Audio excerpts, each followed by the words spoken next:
Good evening, everybody. Thank you all for coming. My name is Jim Mien, and I'm going to call to order the March 21st regular meeting on a special night board meeting for the Studio City Neighborhood Council. Thank you all for coming. Help yourself to pizza.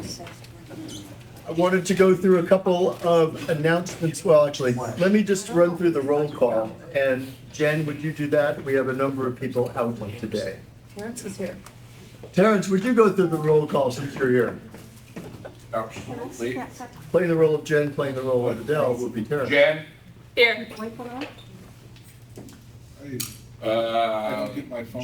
Jenny, She's out. she is out. Okay. Kevin. Here. Kim. Here. Dean. Here. Dimitri. Here. Ainsley. She's out. She's out. Jeff. Here. Charlotte. Yes, here. Charlotte. Yes. Oh, I'm sorry, I didn't hear you. Sorry about that. Heather. Here.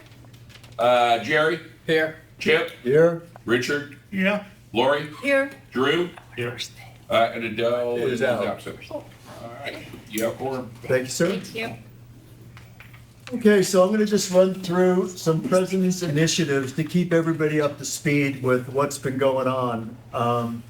So the first of these is just sort of an update with what we've been doing for March. We are now at full strength. Altogether now is the Beatles refrain. We have 15 members in the youth seat, and then illness hit, and we're now down to the number we have now for today. The other more encouraging thing is we have strong participation from non-board committee chairs. So the mission was to spread the workload, open our ears to more voices, and all of that is happening on a weekly basis. It's not easy, but we're getting there. We also have a number of community leaders coming forward that are not committee chairs and not board members, but are people that are actually doing the work. So we're actually getting stakeholders engaged, asking questions, taking initiative. All of that is very good news. Our programs are being executed and refined. We're doing stuff, and we're deciding that other stuff was a good idea, we're not ready yet. And we've decided that other ideas were really a stupid idea, and we've thrown that away completely. So I think that's a sign that we're maturing, that we can be more discriminating on that. We are working very hard. It's March, the first day of spring, I think.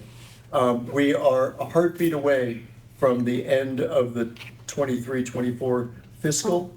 And so we are eyes open, working to finish 23-24 on a firm foundation and start to plan in ahead and be strategic and tactical about the way we're actually approaching this year. As all of you know, we have been very reactionary with a very unusual first year in this term, which I'm looking forward, and I think we all are, to put behind us, but I think we're ending in a good place.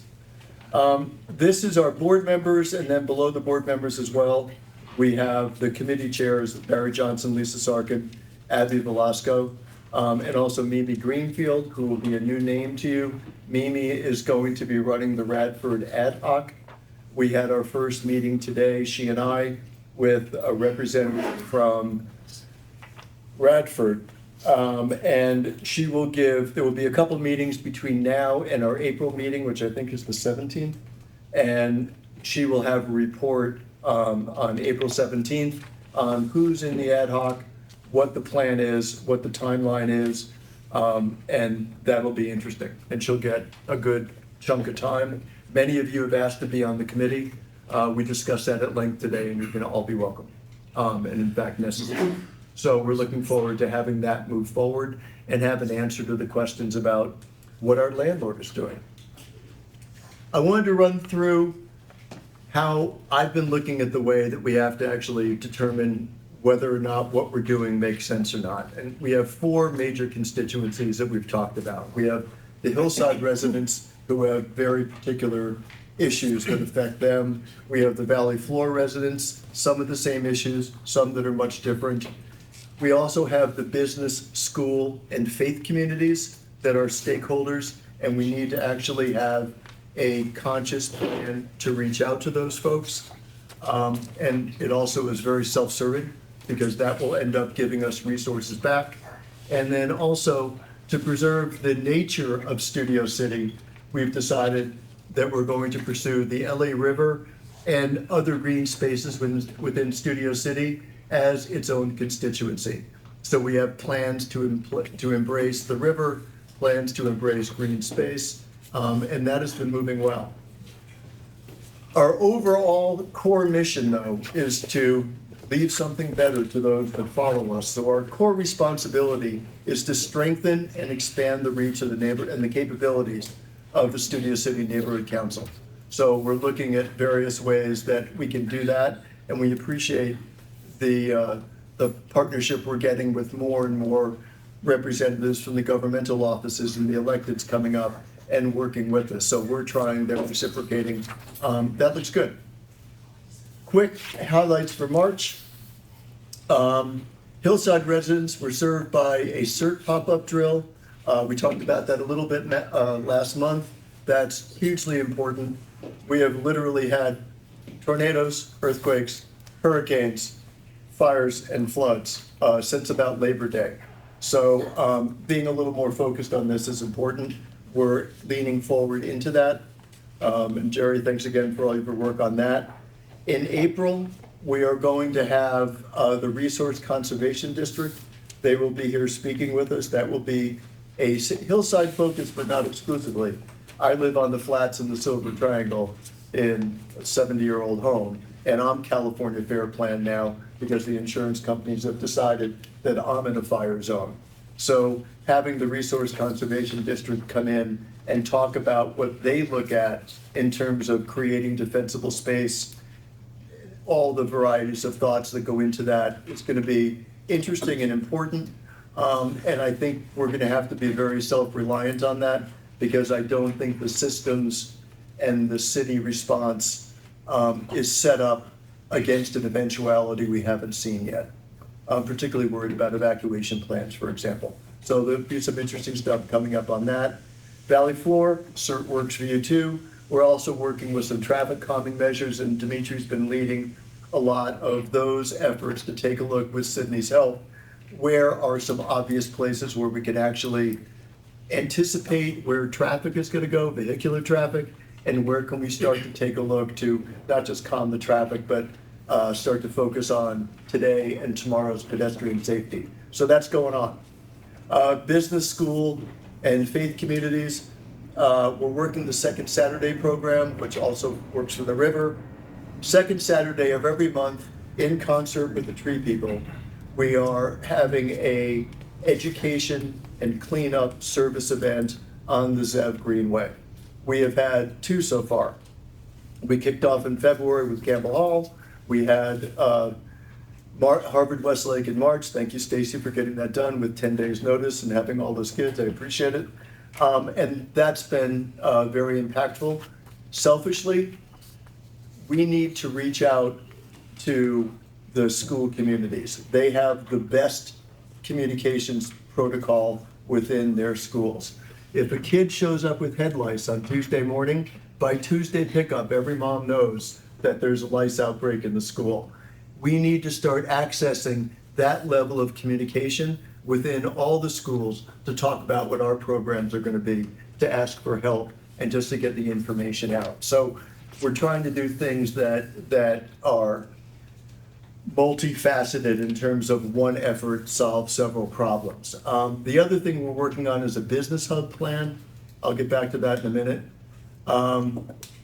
River and the Green Space, Second Saturday, I just talked about that. And also we're discussing with Studio City Beautification, some funding from us to take care of some just aesthetic beautification, some traffic calming, and also some habitat and other restoration going on within the community. And then in terms of building a better neighborhood council, we're looking for more contributors all the time. I've told Jen, her goal is to double the number of people that follow the website. She continues to laugh at me like that. But, on a weekly basis, more people are following what we're doing than were following us before. We have better definition of the projects that we're doing, so we can explain to people why they should come forward. as wonky as we all may be, coming down and having a conversation about representation on a Ventura Coalinga specific board, people just here, and they're not interested. Some of the other stuff we're doing attracts new people, so we need to define and explain better what we're doing. We need better training. We're gonna talk about a retreat. And so we actually can work better together and more efficiently. And then also there's gonna be asked for more technology for us. This is a shot This is a shot of the second Saturday. This is the Campbell Hall group. These are some pictures that Kevin put together. We're gonna take these out. Kevin, you know something? I have the wrong one. I don't Our have. first, second Saturday, and then, Yeah, well, okay, maybe you don't have the latest version then. I don't have the latest Yeah, version. so- Okay, so sorry, Stacy. Your pictures will have to come at a forward meeting. And then I want to talk about the Business Hub project. We have historically not dealt with the business community in as much of a focused outreach as we could have. We have had the bid come forward, we deal with beautification, we deal with a couple things, but we don't proactively go out there. So we're looking at 5 neighborhoods within Studio City. We're looking at Tahunga Village. Jenny Bornoff is not here today as a new board member. She's been very active in that community. We're going to embrace Tahunga Village more as part of Studio City and shamelessly steal all the stuff that they've been doing up there that's been branding them. Ventura Place is another area with very discrete geography, and it has some character to it. We need to have some character and personality called out within Studio City. And to that point, we're talking about creating some neighborhoods. So we've had, Adele and I met with Aaron Justice, a second runner for Jenny Bornoff for the most recent board seat. Aaron runs Buds and Roses on the other side of Van Noord, west of Coldwater, past where Bistro Garden used to be. That whole area is blowing up with Shake Shack, a couple more establishments coming up, and the old King's Pub, King's Head Pub is now going to be, I think it's open now, as a bar and restaurant. A lot of traffic, a lot of activity over there. So we're talking about branding that as Long Ridge Oaks or Ventura Oaks. There are trees there that we're gonna try to get declared as heirlooms, and there's a lot of things we're doing there. Thank you, sir. Which one is it? Okay. Pardon the interruption.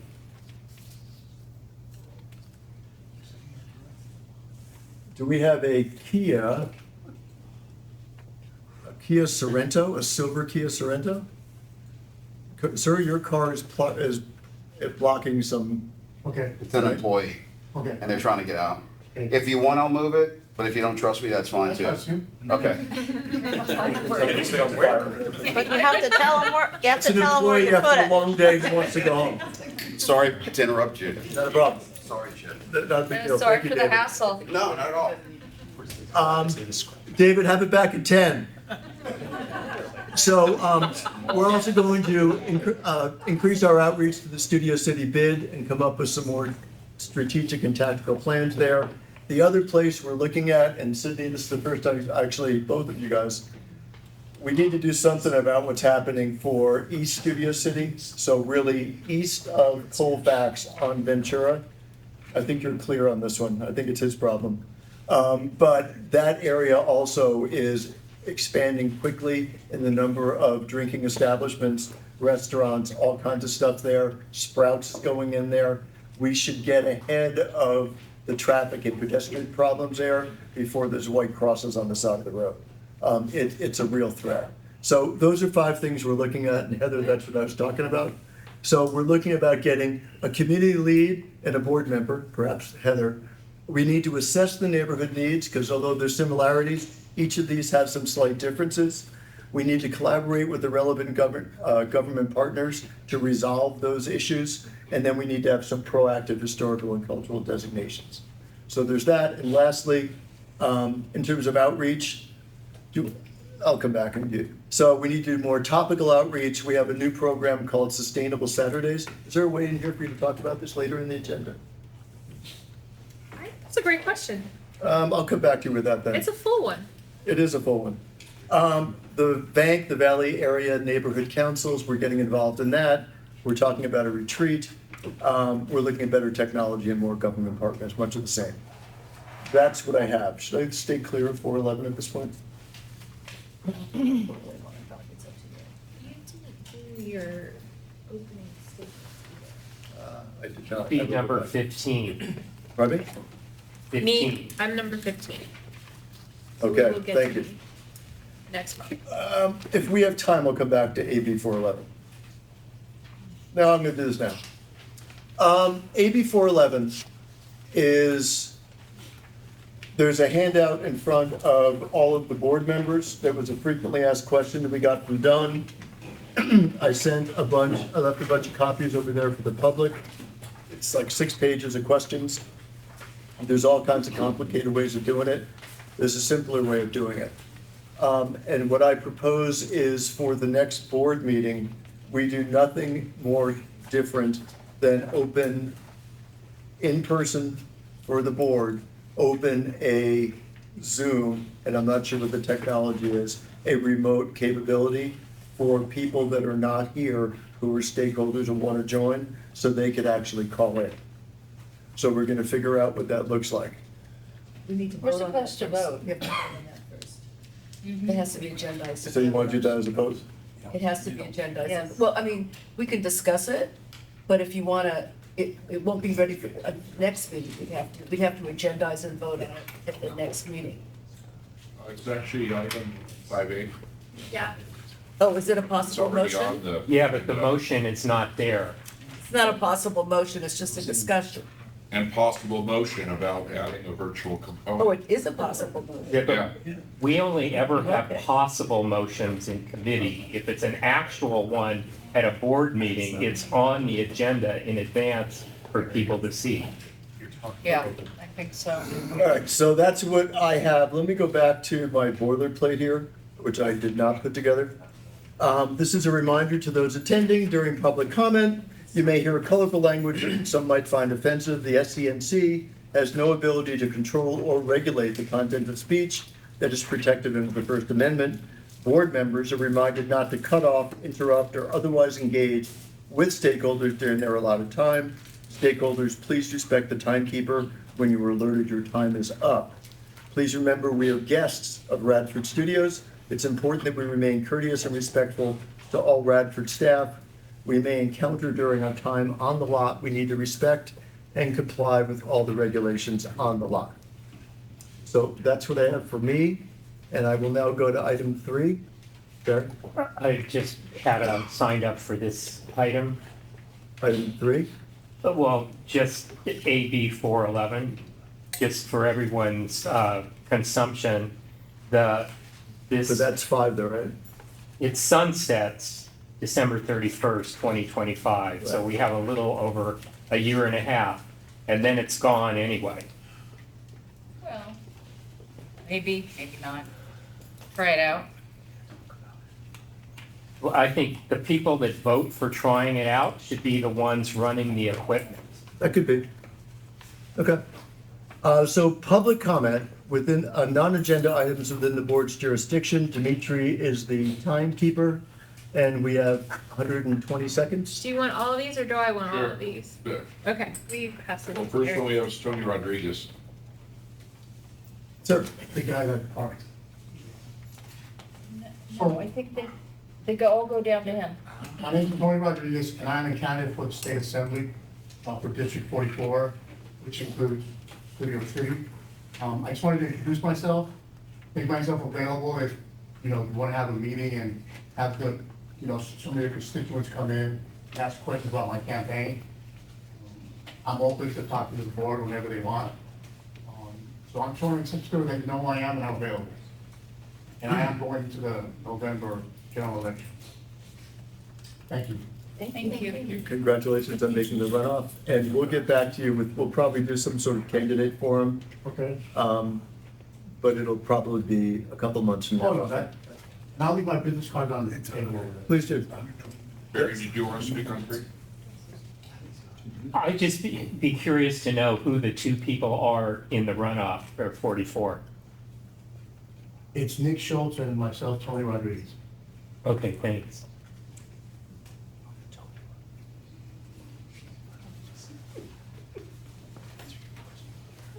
Lionel? Yes, good evening, City State Neighborhood Council, community members. I am Mara speaking as an individual. I'd like to share some information.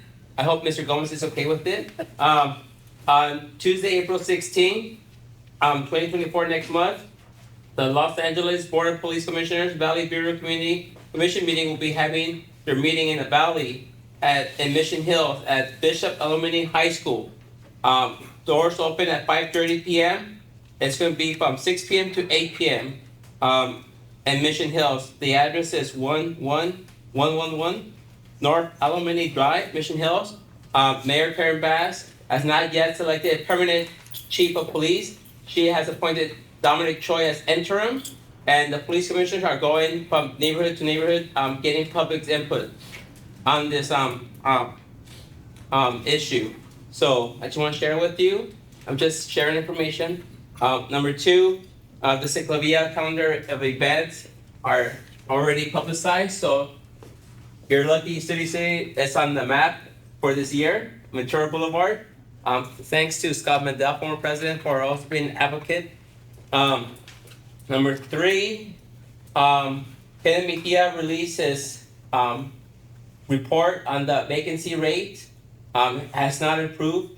We're still struggling, many departments still struggling, and some departments, city departments have been defunded because of the shortfall in financial revenue, and they might consider raising city taxes, city fees, and of course the LAPD got another, they have a strong lobbying group that advocates for more funding for the department, thus affecting other city departments. So you can find the information at Kenneth Mejia City Controller website on the data. So yes, and also he attended a court hearing in which Judge Carter asked the city to audit the Inside Safe. So he's gonna be auditing the Inside Safe program and to why millions of dollars are being spent on homelessness, and yet it has increased, not decreased. So yeah, sorry. So feel free to reach out if you want this information. I can share it with you. Thank you. Thank Thank you, Lionel. Stacy Marble? Is it please stand? Sure. Okay. Good evening, everybody. My name is Stacy Marble, and I'm the Director of Community Affairs for Harvard Westlake School. I have some construction updates from the school that I wanted to share before the board. First off, we have a hotline number that will be used during construction. That phone number is area code 818-487-6611. I'll repeat it, it's 818-487-6611. You can also follow along on social media, on Instagram at HW River Park, as well as on our website, www.hwriverpark.com. I will be coming and giving monthly updates to the board. Starting after April 3rd, the site will be closed to the public so that pre-construction activities may commence with the Harvard Westlake River Park. In the month of April, those activities will include erecting a construction fencing, light grading activity, and initial demolition work. Cafe Southwest will also close on April 3rd. Within our construction timetable, the top priority is to complete the renovations on the clubhouse so that Cafe Southwest can reopen with an expanded state-of-the-art kitchen and dining area in approximately 9 months from now. And as always, Ari and I remain open and available for conversations and questions. And thanks for having us do the community event with you, Chip, and it was nice to meet you, Kevin. Thanks for your help too. And that's it for tonight. And we can talk about whether you want to be agendized moving forward or whether it'll just be What sort of makes- an update with public speaking. Yeah, whatever makes sense. Okay. Okay. And we'll also figure out what are the topics that you can't discuss. So obviously anything that's currently Sure. dealing with litigation, you can't discuss. Yes. Okay. Okay. Mr. I'll get with you about language we should use to put this on the website so that everyone knows where to go for information. Please. Okay. Thank you. Actually, shouldn't I do that? Okay. Shouldn't I do that? Yes. Delegate that to me? Would you do that? Yeah. Thanks so much, Jen. Thank you, Tim. Thank you very much, Stacy. Next, Mr. Hawk. Is it 2 minutes or? 2 minutes.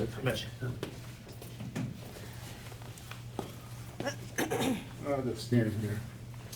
As of Monday, I got a court order that I'm allowed to come on this lot without showing my ID. And I wish to thank Chip for being the biggest prick on not assisting on that. But after 27 grand out of my pocket, that's okay. I suspect they're not gonna have you maybe potentially here too much longer. They weren't too happy. But, you know, you did what you did, and that's fine. I see we have someone from Nithya Raman, Dan I's neighborhood council. They're gonna give out certificates to non-Jews, and so forth. Only the selected people are gonna get certificates there that supported her, and so forth, the certificate of appreciation. So I really appreciate that little socialist cunt. Second of all, Van Nuys, we're not holding our meetings because we want to expand our board, but nobody's filling them up there, there's no quorum. That's what socialist type of people do. So if you want to know on how not to run the neighborhood council, come over to Van Nuys if we do hold it. They use probably, the pizza's terrible over there. Just things don't get followed through. And we did have someone come in with, for grant money that they gave. He had a little problem, but as a racist, discriminating against a felon that got convicted with sexual pictures of children in another state is okay. So according to Nithya Raman's and Kokorian's people, that's okay to give grant money to people like that because you don't want to be a racist. You know, everybody deserves a second chance to child molest and so forth. You guys already went through that, and you saw how Dunn supported you. They told you, oh, go screw yourself. So if you want to come to Van Nuys and see a bunch of losers, you're more than welcome to. Thank you very much.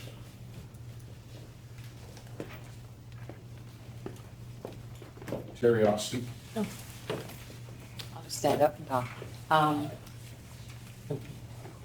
Regarding Ms. Marble's statement, who is a lobbyist for Harvard Westlake, about closing the property on the 3rd, when this project was first brought to our neighborhood, we were promised that the property would not close until construction was going to begin. As of this morning, there are no permits that have been granted for any construction. What there are 3 outstanding lawsuits against this project that will not be solved for the next 6 to 8, 10 months, minimum, perhaps a year or 2 or 3.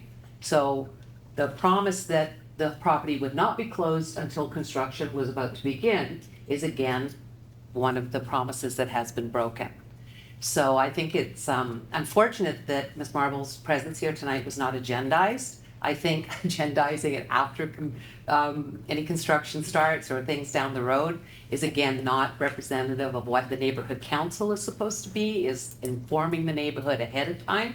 So if anybody on the board knew that Ms. Marple would be making this statement that after almost 70 years the property was closing on April 3rd, I think that is something that should have been on our website for the neighborhood council to let people know in advance. And it should have been agendized in case people had questions. Apparently, after the fact, Ms. Marble is very happy to take questions, but it should have been tonight. So I'm confused as to why that would have happened like that. But I just want the board to be aware that the lawsuits that are outstanding are not against the school. They're against the city of Los Angeles for going against their own rules and zoning and approving this project. I'll use the word shenanigans for what went on during this process, but it is still outstanding. This is not a done deal. Just want everybody to be aware of that. Thank you. Scott Mandel. Hi, everybody. Scott Mandel. I'd like to talk about artificial turf. Last month, I was not here for the meeting, and I understand you guys passed a motion requesting that Council President Kokorian and Councilmember Rahman introduce a motion at City Council to ban artificial turf in the city of Los Angeles. Had I been here, I would have asked the board to send it back to the committee for reconsideration, for something that's probably a bit more pragmatic. In the meantime, since we have the representatives from both the council offices, especially Sydney, maybe they can touch upon what's going on at Van Nuys Sherman Oaks Park. I informed sustainability and some members of the board when I played soccer there a few months back. I was covered in shedding blades all over. I ingested them. I'll never play soccer there again. The field is in horrible shape. Earlier this month, Rec and Parks commissioners met at Van Nuys Sherman Oaks Park regarding the replacement of the 3 turf fields with 3 turf fields for $1,200,000. And I quote, common sense exemption that CEQA applies only to projects which have the potential for causing a significant effect on the environment, where it can be seen with certainty that there is no possibility that the activity in question may have a significant effect on the environment. That's what the city is saying about artificial turf at Van Nuys Sherman Oaks. And sustainability would not touch it because they thought it was outside the jurisdiction of Sherman Oaks. It is not. People, stakeholders from Studio City and all over use Sherman Oaks Park. I do. Plus, with Harvard Westlake, this board did not have any trouble asking adjacent neighborhood councils for support on something that was in Studio City. So I urge this board and the Sustainability Committee to perhaps reform their motion and find out if there's going to be a cost-benefit analysis at Van Nuys Sherman Oaks Park for the $1,200,000 worth of turf. Thank you. There are no other cards. Anyone that didn't fill a card out? Seeing none, we are done with public comment on non-agenda items. We will now go to announcements by government representatives. Your closest.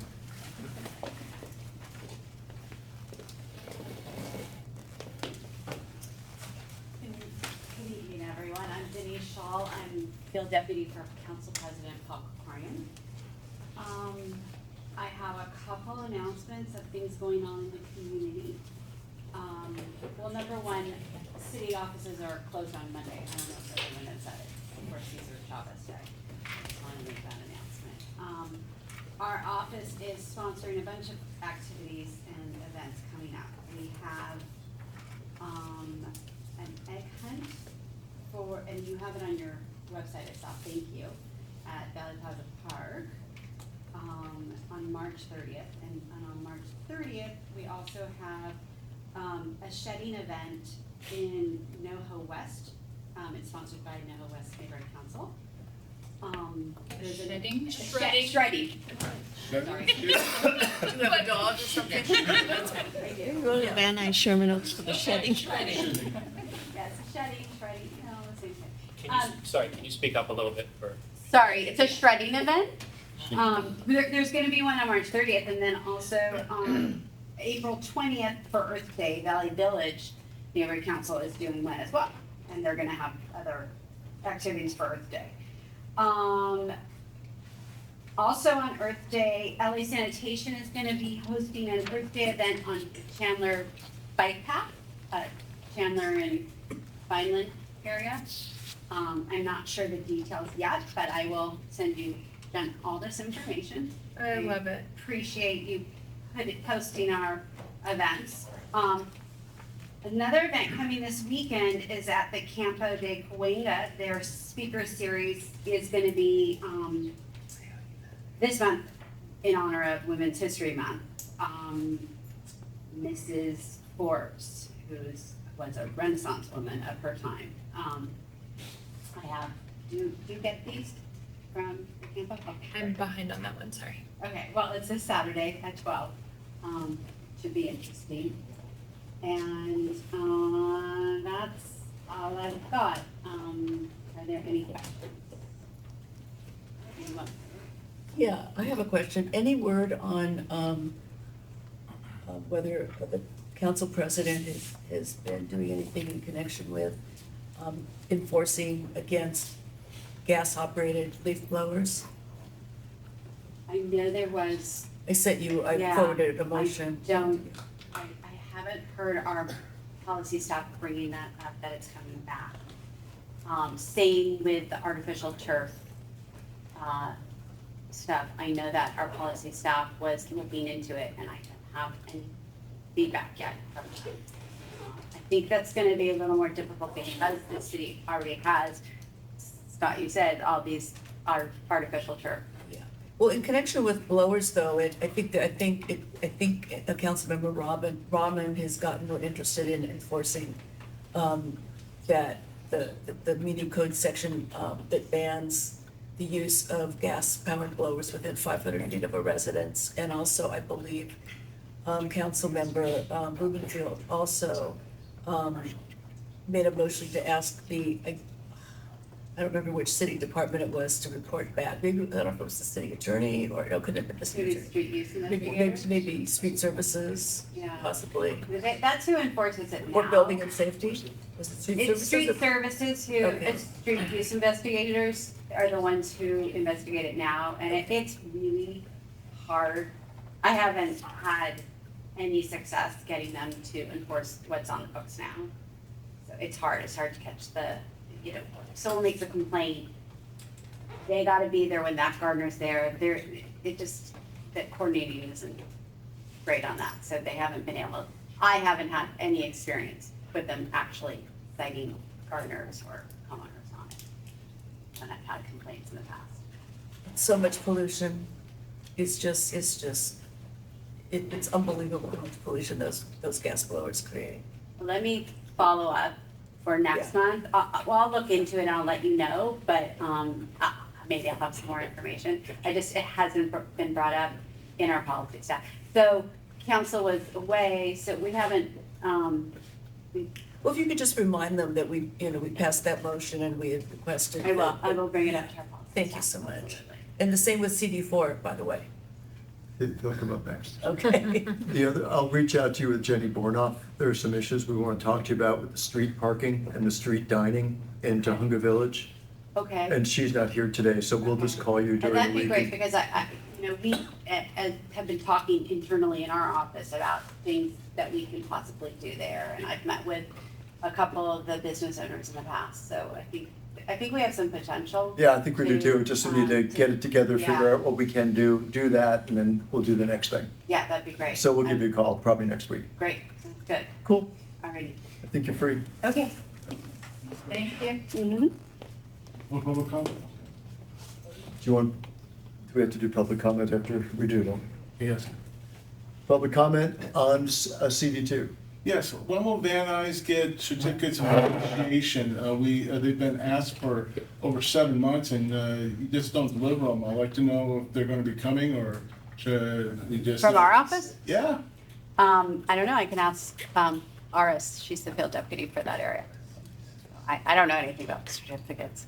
maybe you show up at our place. I don't go to Van Nuys meetings, so that's why I don't know about That's it. where you tell me go buzz off. Okay. And the next one. Lionel. Yes, thank you for coming from Parker Corrigan. Do you know when Council President Parker Corrigan will allow public comment on committee meetings again? You know? I don't know. No? I'm sorry, I Oh. don't have an answer for that one. I Okay. can ask. Yeah, because it's really challenging. We can't unless we're there in person. So, Posted like Zoom. yeah, but by calling in. telephone, yeah. He Okay. used to have, but then he stopped. He has the final authority because he's not president. Just curious. Okay, I'll ask if they're gonna go back to that at all. Okay, thank you. Mm-hmm. It's even challenging Mandel, when you you an are extra? in person. Thank you. Quick comment about enforcement of the gas-powered leaf blowers. My understanding that enforcement need not be complaint-driven, which is probably the biggest obstacle in when a complaint comes and getting someone to enforce it. And any neighborhood, usually on trash day, is when their blowers are everywhere. The day before. It would, Yeah. it would just be a enforcement person going to a particular neighborhood on a particular day, and it would be shooting ducks in the barrel, fish in the barrel. Are there ducks in the barrel? No, not usually, but. Thank you. We got it. Sir. I would say that starting off with a letter to homeowners about their gas blower would be great. You know it's gonna get there, you don't have to catch the gardener. I think it's a wonderful, I know it's a small thing, and if you don't own a home, you don't even care. you own a home, you would like less pollution and less noise. Sending a letter from street services that we could all help take the burden on them would probably suffice it. And last point, I think that the homeowners could buy the electric blowers, keep it at their house, and that way the gardener wouldn't have to shoulder the cost. Thanks so much. Anybody else? I do have a question. Brandon? I might be wrong, maybe this is old information, but in regards to leaf blowers, gas power leaf blowers, I was under the understanding that the LAPD can cite the homeowner $100 and the gardener $100. And since we have a shortage of police officers, this could be old information, but I was under the understanding only the LAPD can cite. It's street use inspectors. But can they actually cite the tickets, or can they forward the complaint? So it's a notice of violation. It's a citation. It is a citation. Yeah, it's not a ticket, but it will go through a different process, but it's a notice of a violation. Got it. I think first is a warning. All right. And it's same as, with trash cans. Oh. If your trash cans are out, they're gonna give you a letter, tell you, you can't. So it does not require the LAPD for citing No, it falls on, technically it falls under street use investigators, because when you go into 311, that's where you would. And how many street use investigators are in the city? Call for order of the day. I don't know. Not many. Okay. Sydney, you're up, sir. Okay. Numerically, you're next. Numerically. CD2, CD4, it works. Hi, everyone. I don't have a lot of stuff to cover for today, but I did want to give a little bit of an update. Sorry, can you say who you are? Just so they I am Sydney Liss. I represent Councilmember Rahman for the 4th City Council District. I wanted to give a little bit of an update on expansion of preferential parking district 51 to the area behind Sportsman's. It's the area bounded by the river, Moore Park and Whitsett. That's something that we've had in progress for a while. We received some feedback from community members that the restrictions that we had asked LADOT for were not sufficient, so we're going back to the drawing board and we'll be submitting a new request. When we get to the point of having submitted that request, we will need volunteers to gather signatures because that is a constituent-led process. So I just wanted to put that out there that if anyone lives in that area and is interested in pursuing parking restrictions, we will need some help from residents. I also wanted to mention that renewal of the Studio City bid, that's the Business Improvement District, passed out of committee on Tuesday. That was a motion introduced by our office to support the bid. We fully support it, but we're not sure when that will come to the full council. One interesting event that is coming up that might not be on Studio City people's radar as much as the movie night on Saturday, which we're also very excited for, is that at VNSO, there will be a free tree adoption event from 10 a.m. to 1 p.m. on Saturday. There will also be rain barrels available. That is free for anyone who has an ID or a DWP bill that shows that they're a resident of the city of LA. I also wanted to mention some developments on the next phase of Sportsman's, which involved the Fund Committee responding to appeals against permits to sell alcohol and also appeals on environmental grounds. The planning department advised us that those appeals did not demonstrate the kind of regulatory shortfalls that they claimed, so the city was not able to hold up the project on those grounds. This is largely a by right process in which the council has a pretty minimal role. Our office has facilitated some discussions between developers and other stakeholders to create some mutually beneficial compromises in terms of affordable housing, supporting a local workforce, including jobs for the workers who were displaced when the hotel shut down, good neighbor policies to protect quality of life during construction, and to enhance public facilities along the river, and also to ensure that the developers are transparent and accessible throughout the construction process and afterwards. We are hoping that that mitigates the impact of this project on the Studio City community, and we want to hear from people who are impacted by it. Happy to answer questions. Yeah, let's go public first and then go to the board in case something wasn't brought up. Baron, you shot up first. Thank you, Sydney, for your help on PPD 51.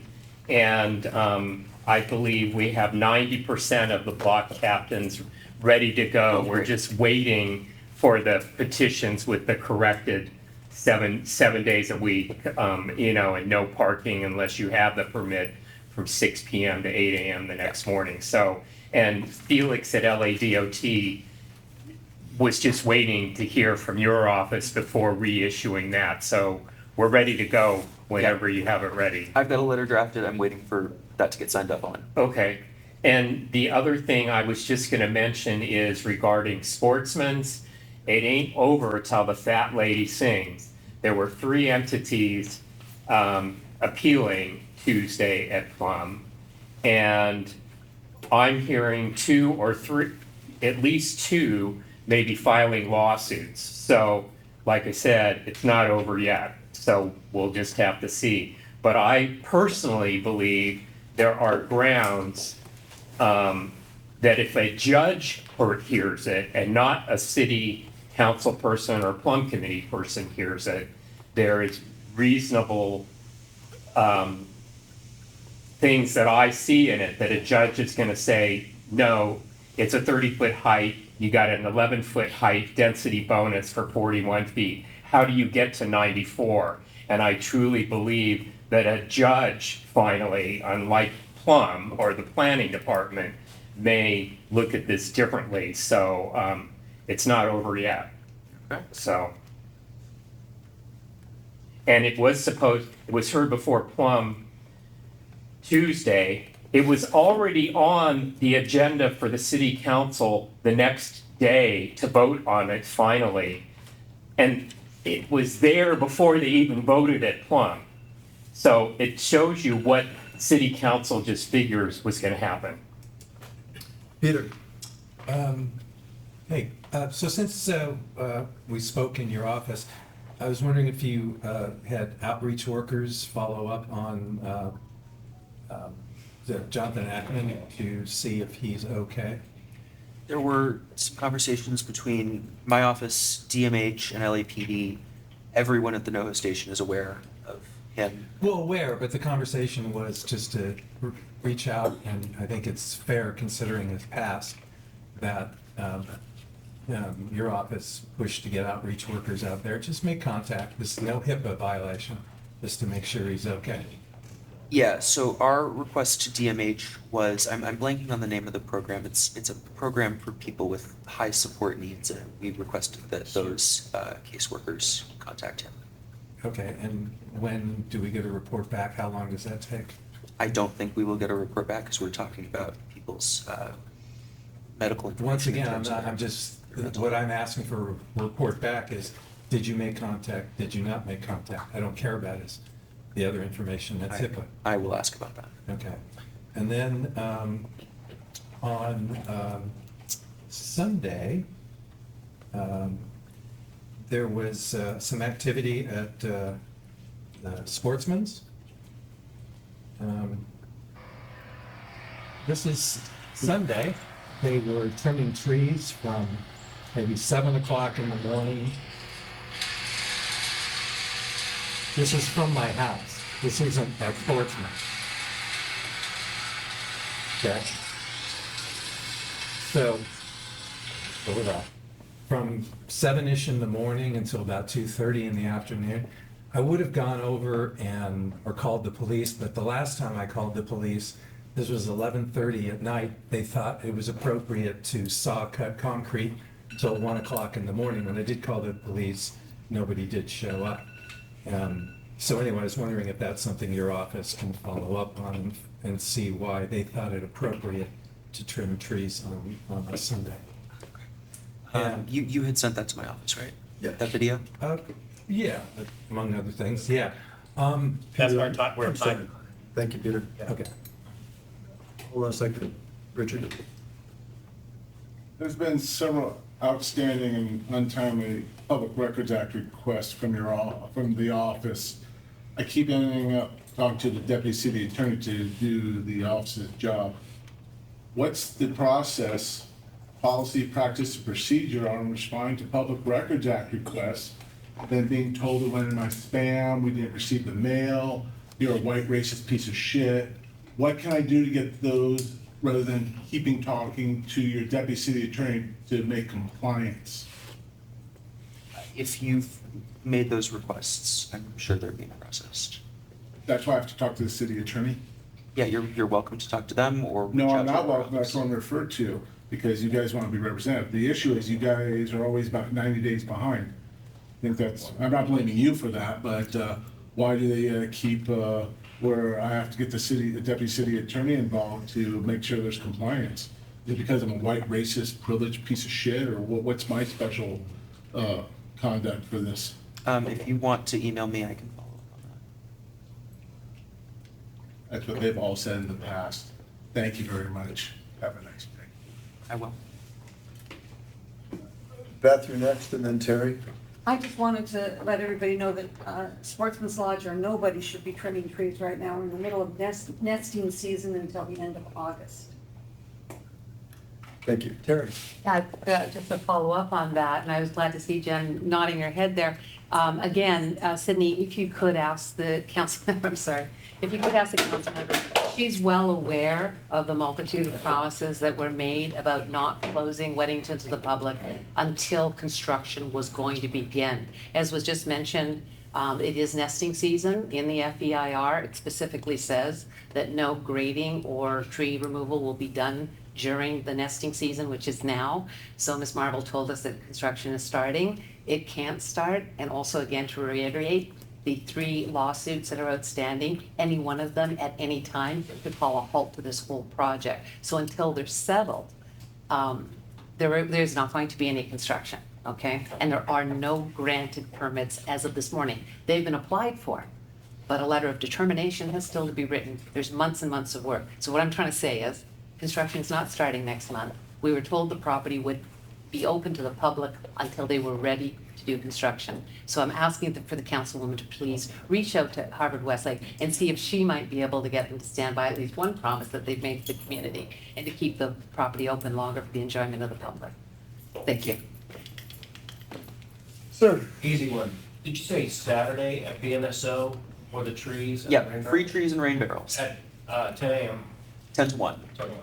Thank you. It's on our calendar. Oh, thank you so much. What's BMSO? BNSO. Oh. Are there any other public comments? Are there any board comments? It's on the calendar. I have a question, Sydney. I mean, I appreciate the statement about Midwood and Sportsman's, but I mean, to say good neighbor with these guys is, with a straight face, it's a skill I don't possess. I mean, these guys have just been scofflaws for years. I mean, and it's just, it almost is a taunting teenage attitude with this. So, I mean, something's gotta give, because they break every rule with impunity. I mean, so there has to be some relief for the neighborhood. It's pretty bad. I mean, so anything we could do to escalate, and and some of the complaints are the result of fatigue from the residents, so they might actually blow things out of proportion a little bit. I'll give you that. But the chainsaws are pretty crazy, and the parking and the valet situation is really out of control, and they don't seem to respond, and they don't seem to care. And there was a change in staff there. At least we had someone there before when Ben Besley was there, who would tell us he cared and we believed it. We're not even getting those responses now. So anything we could do, if we need to get a list, if you need something from us to actually help you scope the size and the continuity of the problem, we're happy to do that. And the other, pardon me? Let's talk later. Yeah, absolutely. And the other thing that's going on that side of the river is that the encampments there have become much larger and much messier than ever before. I mean, there have been a bunch of long-term residents, and we can talk about whether someone is, there's been long-term residents. This group seems to be certainly messier. There's litter that's spilling into the river. There's evidence of criminal activity. It's not the folks that were living there before, and it's a bit of a threat. And finally, and I'm sorry, but the Jonathan situation, I think you were on the email chain. Somebody from your outreach team reached out to me when Jonathan was first there, because we were very concerned that we had 30 high school students going down to the Zev, to the river on Saturday, and Jonathan was walking around with 2 quarts of beer.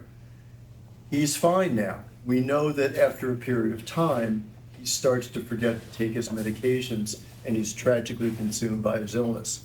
At that point, he becomes criminally violent. So it's really important that someone reach out to him now so they can assess where he is now. So the next time they see him, they can connect the 2 dots and say there's deterioration. So I get a phone call, I got an email. I had stopped by the Zev Greenway at the end of the golf course to see where he was. I looked at my phone because I wouldn't look at my phone while I'm driving, that would be wrong. So I look over to answer the email, and they say, we were over there, we can't find Jonathan. And just then he pops up literally as close to you and me in front of the car. I took a picture of him out of the window. I mean, he's been on the streets and in prison long enough to know when there's a team coming out to reach out to him, and he hides.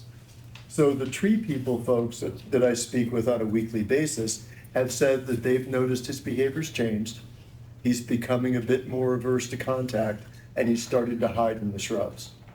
So as opposed to sitting there and glaring, drinking beer on the bench when they walk by, now he's starting to avoid them, so they're noticing a change. And they were not really cool with me coming down saying, what's the homeless black dude with the beer doing? It's like, leave the guy alone, right? Now they're like, okay, we see it. So I think it's important for him, as much as anything, that we have the outreach team redouble their effort to see him, because it's not a question of checking off, we tried. They need to actually accomplish it, because it's a public safety issue. So again, let us know if we need to memorialize that. I think there's plenty of memo paper running back and forth between this group and your office. We could do without, but let me know what else we can do. Because the one situation frustrates us, the other's unfortunate, and the third one scares us. So what do we do to figure something out? I need to reach out to you. Okay, and let me know what else we can do to help. Because, and I've given you the contact information from Northeast Trees and Tree People, who between those 2 groups, there's someone down there 4 days a week, and they can sort to attest to the change of Jonathan's behavior, because after, it's probably been 45 days now, so at some point, he stops taking his meds. So, sorry for grilling you today. We'll be really cool to you in April. Anybody else? Come on down. Hi everyone, for those who don't know me, my name is Savannah Portillo. I'm a deputy supervisor in Horvath in the Alexander District. A few updates I wanted to share.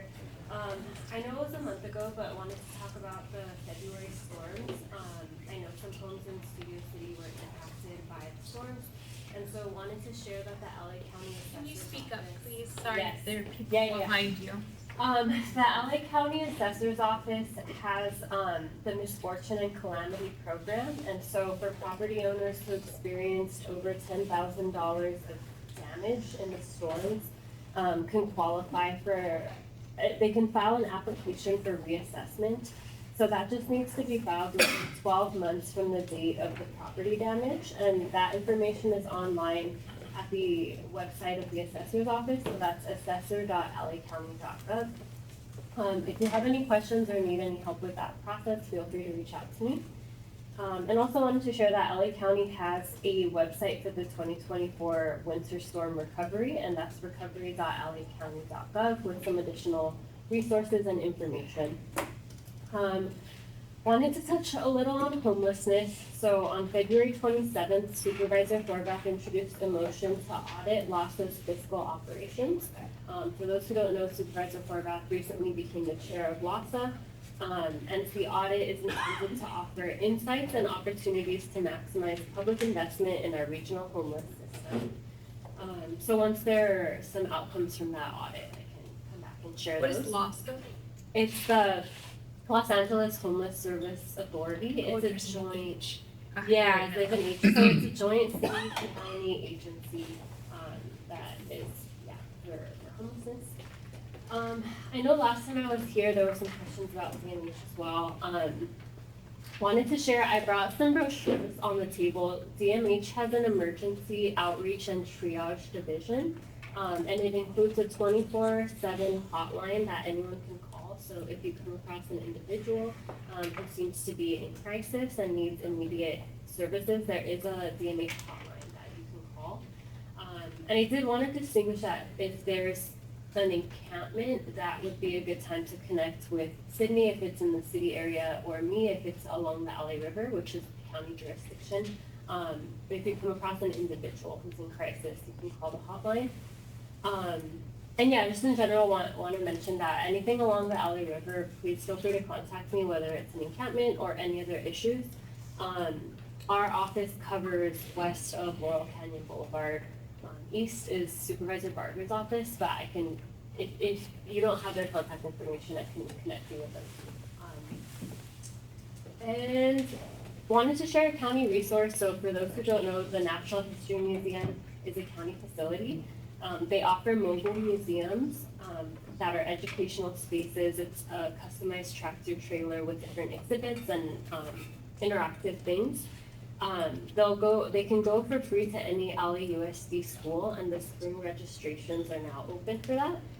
So that's online. It's nhm.org/mobile museum form. And yeah, they'll go for free to any LAUSD school. That was everything that I had. If anyone has any questions. Could we get the mobile museum for a Saturday morning event at some point? Ooh, I'll ask the ones along the river. Maybe, or maybe if we did something that was tied to a holiday moving later into the year. That's a good question. I'll ask Okay, them about that. thanks. And so Sydney's not here. Yeah. Yes. Oh, you're back. So what I've been able to see, what I've called out with questions on the homeless, I mean, law enforcement tends to go to Sydney along the river, and mental health goes to you. You guys have been great at trading the information back and forth. And I want to thank you for doing that in real time, because it's obvious you guys are working on the issue and trying to help, as opposed to handing off one to the other where I'm trying to find out where's the marble under which walnut shell. So I appreciate the fact that you guys are doing that, and hopefully we can start to get to these issues a little bit better. Yeah, thanks for sharing that. I think in general too, if you ever are trying to reach out and it ends up being a city thing, we're happy to connect you with the city, and our homeless teams work really close. And I think what we may do is talk about getting some signs on that DMH stuff and maybe putting the phone number up on the Zev. So if somebody is at the Zev and encounters a person who is threatening and clearly in distress, they know at that point to call, because they're not gonna wait on 45 minutes, on the phone for 45 minutes for 911. So that might be a better way to go. Yeah, that's a So good. maybe you can do some photoshopping, Peter, a picture of somebody and then the phone number beneath it. We can do that. I feel you could. Sorry, Dimitri, go Just a ahead. quick question. This is the first time I'm hearing some of this information, but what exactly are you empowered to do via the homeless? So for the county, our main jurisdiction is through the Department of Mental Health. That department is. Dimitri's a mental health professional, just so you can. Oh, okay, True, great. actually, Yeah, so as you probably are familiar, that's a county department, and so the city doesn't have an equivalent to the Department of Mental Health, so any kind of outreach workers, a lot of times it's city, and then they also have the county mental health outreach workers with them. And then the LA River is county jurisdiction. So if there are encampments within the river, that would go through the county. So And then, but what, fine, but what, Yeah. stay with that for just a moment. So what then can you do? What are you, what for options? mental health, Yeah, if you go out and you take a caseworker into the field, the river, let's say, then what are you, what capacity do you have, or what abilities do you have? to be honest, I should be able to answer that better. I'm not really sure. I know that they offer, connecting people to services, to mental health services. I Right. don't really know beyond that, so I can try to get more details. Okay, it's fine. If you're gonna be at future meetings too, we can, it's fine. I just wanna get a sense for myself, just so I know what's. No, it's a good question. Anything else? Jeff? Yeah, you spoke about the river. There's a problematic area at Witsit and Riverside approximately at the LA River. And it's a confluence of city property, county property, because county owns a stretch along the river. They own like a gate that goes into there. But homeless individuals have gone into the area, set fires. LA Fire Department's responded frequently over the last 6 months to that area. There's a burglary on Witsit today, in fact. And the police were searching for individuals that were in the brush along the river there. So they're cutting the chain link fence. They're up to nefarious activities. And I've spoken to Diane Rana from Assemblywoman Friedman's office about building a sturdier fence there along the state-owned property. But it'd be helpful if you would coordinate with her to get a county fence there as well to prevent these things from happening. I mean, we saw the fire on the 10 freeway that caused a danger to many people. So, my concern is fire season's coming up. People are gonna start lighting fires there if their campfire is knocked over, whatever, and it's gonna endanger the community. So I'd appreciate if you look into that. Yeah, thank you for flagging. I'll follow up on Any other board questions? Dean? Two questions, or one. Royal Canyon to the east, where is it to the west? Or the To, county line? everything, wait, I think I might have said it wrong. Sorry, we cover west of Laurel Canyon. Right, Yeah, right. and then all the way to, to Sherwood, To Short Oaks, okay. on past that, yeah, all the way to we covered to the Ventura County line, so. Oh, that's fair, the county line, okay, Yeah. all right. I need to get a card freely. Yeah, I can mix Some it other up with numbers, you. great, thank you.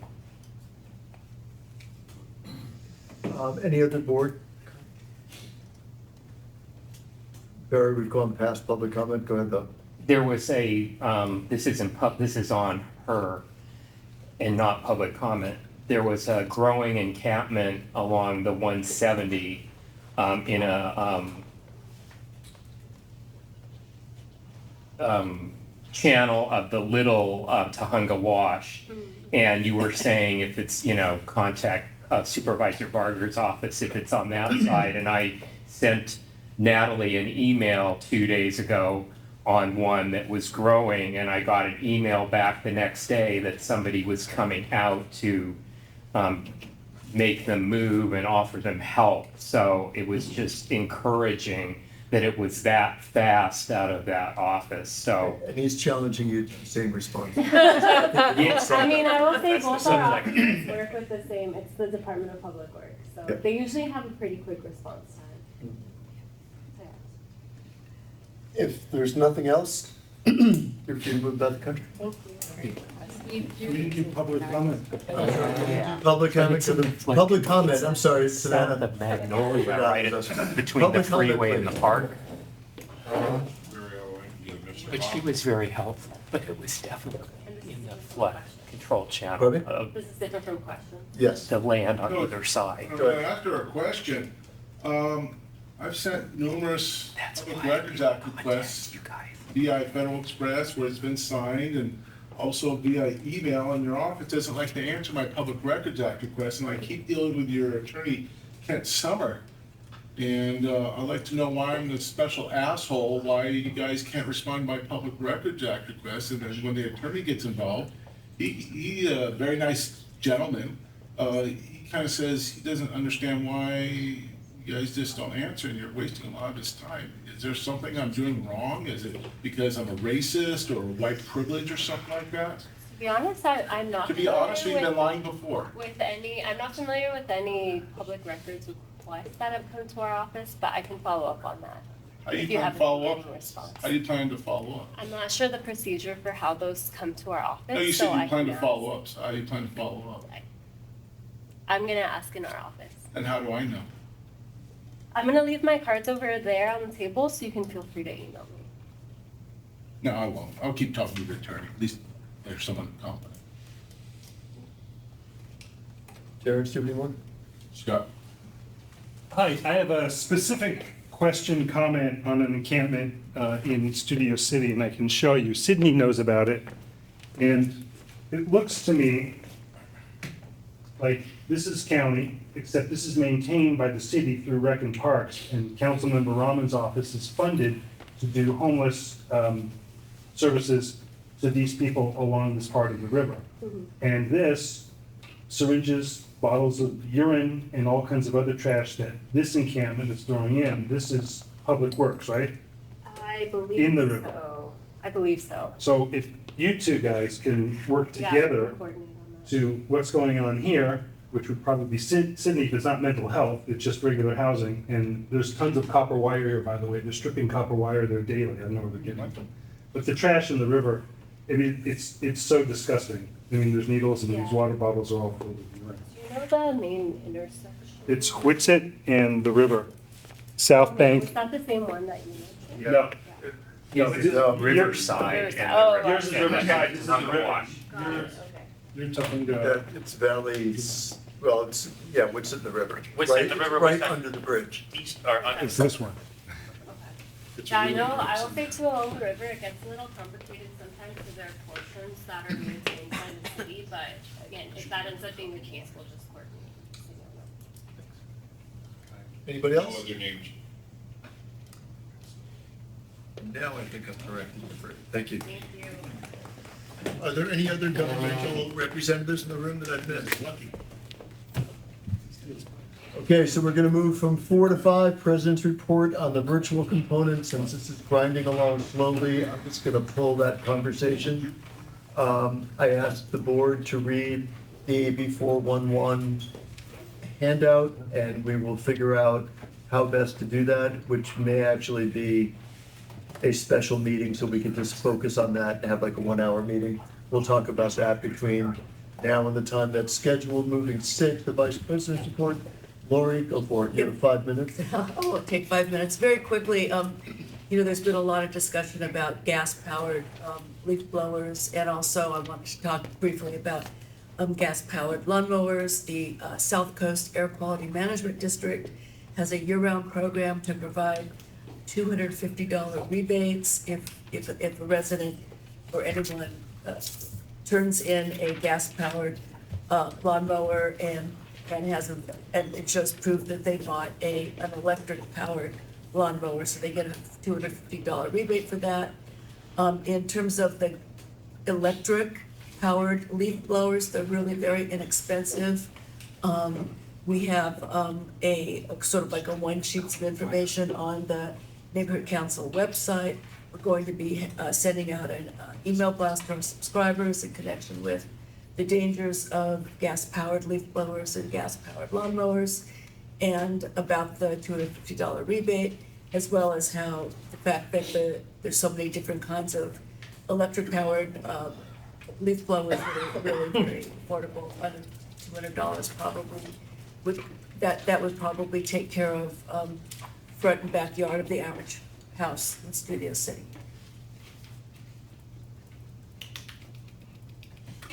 Thank you. Are you done? Okay, we're gonna go to the Secretary's report. Adele is not here today, so we're gonna do some of hers, but not all of hers. The minutes for January 24 and February 24, Adele and Terrence did not hook up, so those will be available with the, sorry. I sent them to her on February 19th. Did you? Yeah, and she said she couldn't find the email, but I sent her this one again, so. Okay. Well, So, but she has both. okay, so they'll be coming to a board meeting near you on April 17th. We'll be able to approve all of those. So it's postponed? It's gonna have to be postponed, yes. They're not in here. And March is not in here either.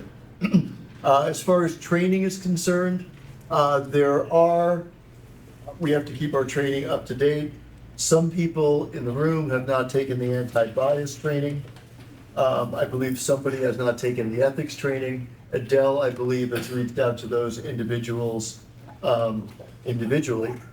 So please complete your training because you're not allowed to vote if you're not current. There was a discussion scheduled for the consent agenda, which I'm thinking we will roll the consent agenda conversation to the AB 411 conversation so we can actually talk about some of these operational protocol issues in the same meeting. So I'm going to pull that. Board retreat, and this may be the moment in time at which we discuss these if we don't do it differently. The notion of the board retreat, Lorenzo would be there, would take us through some of the city services, would take us through some of the protocols. A retreat does not sound as fun as the retreats I call from my working days. This probably involves 3 hours sitting here in maybe even this very same room, but hammering out protocol, Robert's Rules of Orders, ways that we actually work. So we're not trying to figure out and running through brochures about how we're supposed to operate. So could we see a show of hands for people that would be interested in a 3-hour retreat on like a Saturday morning? 1, 2, 3, 4, 5, 6, 7, 8, 9. That's enough. We'll be able to do that. How would the Saturday after our April board meeting work? So I believe that is the 24th. Although if I'm pulling, Would this be a Brown Act meeting? Would this be agenda yes, for it the would have to public? technically be open to the public. No. What's our meeting in April? This, it's a third Wednesday, I believe it's the 17th. So That's Saturday, the 20th. Yeah, The 20th, that's a no-go for me. 4:20, you're busy? Okay. Don't go there. You go for busy. Right, does 4:27 work? Does a Saturday morning feel like the best time to do this? Say It's not my morning. preferred, but I don't want to complicate, I'll. What does morning mean to you, sir? What's your preference? Would you like to go noon to 3? Is that Haven't morning gotten to that you? far. 10, 11? Just not 8. Okay. Sunday midday, I don't. Don't say 7. Who said 4? Sunday midday. Yeah, before we can finish. We'll go for a run at 7 and then. Nine is great. And that's why I don't say. So 9 o'clock start on a Saturday, 4:27? Is that gonna conflict with, any work on the river work? Is that the second Saturday? No. Nope. Oh, it's only on the second Saturday. Yes, Okay. that's why it's called second Saturday. Oh. I heard 10. That's what I heard you say. I heard 9. So that would be on the fourth. I prefer 9 well, to noon. All right, people. Yes, so the 27th, time and agenda to be determined later. Yeah. Okay, perfect. Sorry, Saturday the 27th, 9 to noon is what we're penciling in. Yes, Correct. Thank you. and Dimitri, can you, with that much lead time, can you move things around? Yeah, I'll make it work. Yeah, Okay. I'll make something work. Thank you for that. Yep. Tabling consent agenda, leaving Adele's section of the program and going to Jeff Hardwick. All of the CISs and requests for action have been submitted to the elected officials and their staffs, and the CISs have been uploaded. I'm missing one from sustainability, so I haven't gotten to that yet, but I'm waiting for that input for that one. Jeff, thanks for doing that. I mean, I keep seeing these notices in my inbox from Jeff that something else I need to sign. It's like, my God, won't this guy stop? If it's annoying to me, I can't imagine how much work it is for you. I appreciate you doing all of that I would find tedious. And Barry keeps being the most busy. Yes. You better be I was on gonna say, Barry's 'cause Christmas Barry card won't list. stop. That's why Jeff can't stop. Okay. Mr. President, may I point Sir. of information? I'm sorry, my apologies, going back to the prior item. Are you're aware of the updated, training? It's, code of conduct. Code of conduct. And they're and bias. updating it, it has to be done by June, but I don't know if Dunn has updated you on if the module's ready or not yet.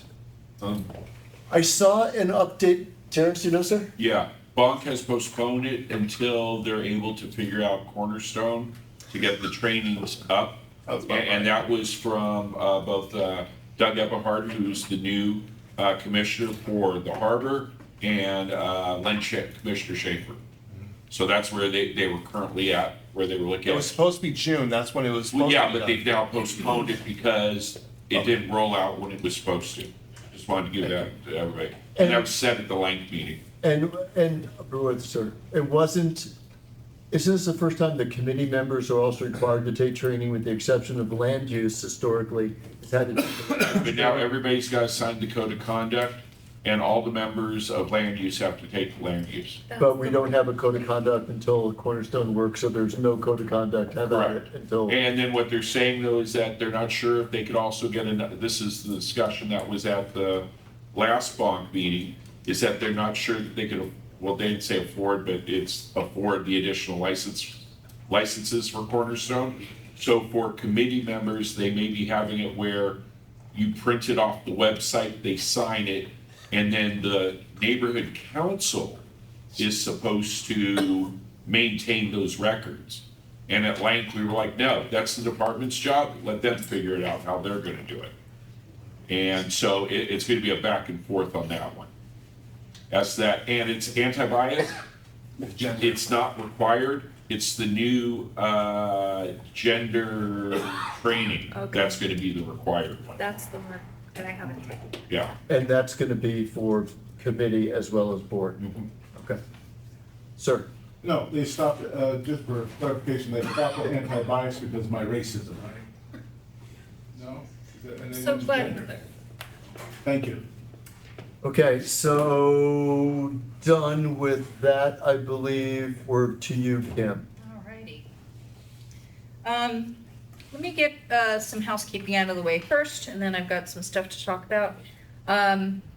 So let me read the first motion. Motion A, the Board of the Studio City Neighborhood Council approves the monthly expenditure report for January 2024. And I need a second, please. Second. Jeff. Sorry, yeah. Thank you.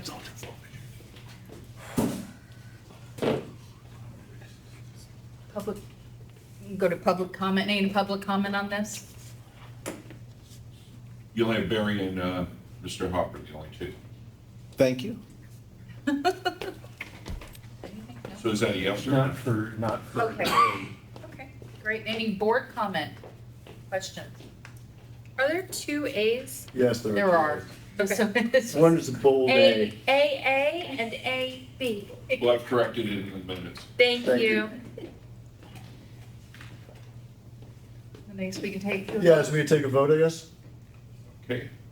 Gladden, Yes. Burkhart. Yes. Fleming, Yes. Cutler. Yes. Galsionis. Yes. Hardwick, Yes. Larson, Yes. Lee, Yes. Lewis, Yes. Meehan, Yes. Niederberg, Yeah. Rittenberg, Yes. and Shaw.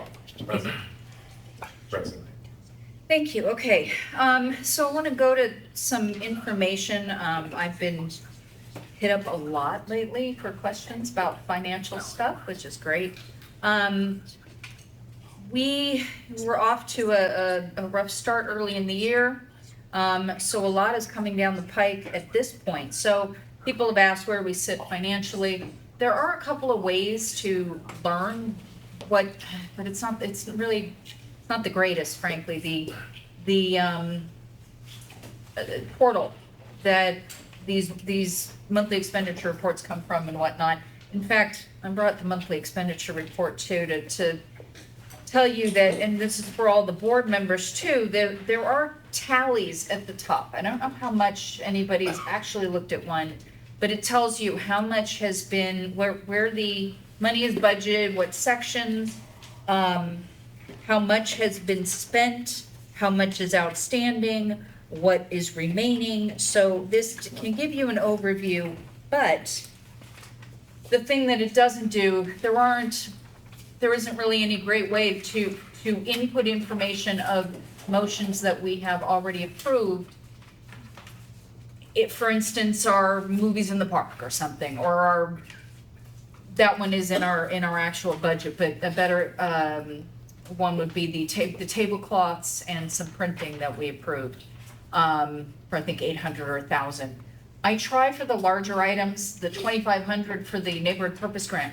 I put that in there as like a placeholder, even if something hasn't been paid yet or whatever, to try to bring down our balance, because otherwise it looks like we have a huge balance, even though we may be sitting on a whole bunch of approved expenditures. So it's rough, but that gives everybody a little concept of where we sit financially, as well as I wanted to get everybody again to look at the budget. That I know people don't like the numbers, but the budget that we all approved, that's part of our administrative packet that guides us, is definitely a place to go to see where we have money or don't have money. Right now, our current budget has $6,000 under neighborhood purpose grants. We spent $2,500. That means we have $3,500 in that category. So if we want to, and this ties into what's coming up, if we wanted to approve 5,000, this budget needs to be revised. Money needs to be moved from some other category, and in order for this to, the clerk's office to actually accept the grant that we may have approved. And so it helps me to know ahead, to be able to come ready with a revised budget in case, or better yet, have a, in a budget meeting to bring a revised budget, knowing that things have to be moved around. So right now, I did a rough layout here of what we have spent and what's remaining. So we have a $42,000 original budget. That's the 32,000, that's the standard, and we had a 10,000 rollover.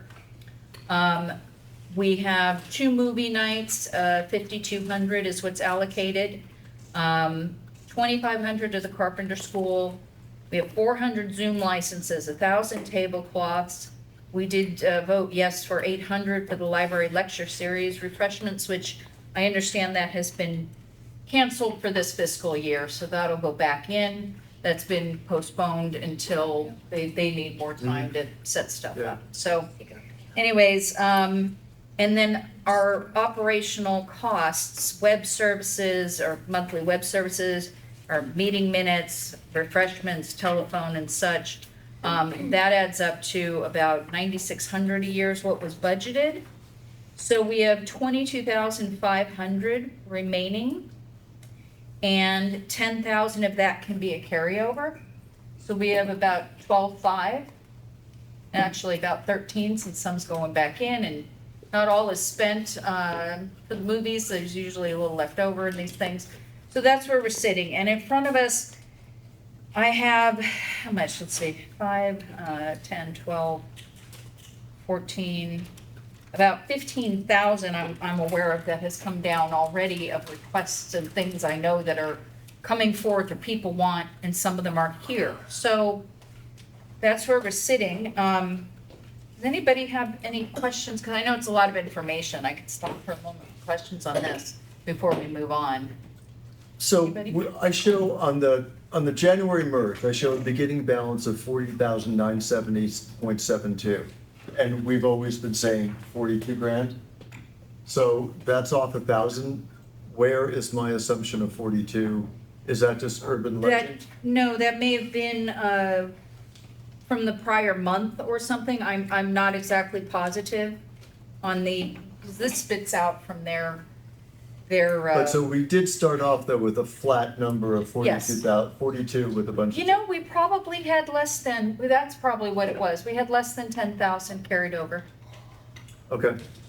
So it's a good point. I didn't realize, in fact, I gotta check some stuff. Thank you. So where Kim and I have been talking about this a lot. Kim has started talking to me. I have a lot more to talk about. So did you have a question? Okay, go ahead. Yeah, I'm trying to figure out, well, you say we have, I'm looking at 37,646.